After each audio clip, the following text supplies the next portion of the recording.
Many people are uncertain about their choices when it comes to enrolling in Medicare insurance. There are two main ways to get your coverage. You can choose the traditional fee-for-service Medicare insurance, known as Original Medicare insurance, or a Medicare Advantage plan.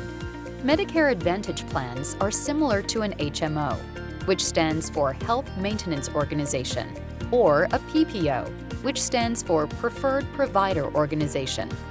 Original Medicare insurance consists of Part A, hospital insurance for in-hospital care, and Part B, medical insurance for outpatient services, like doctor visits and lab tests.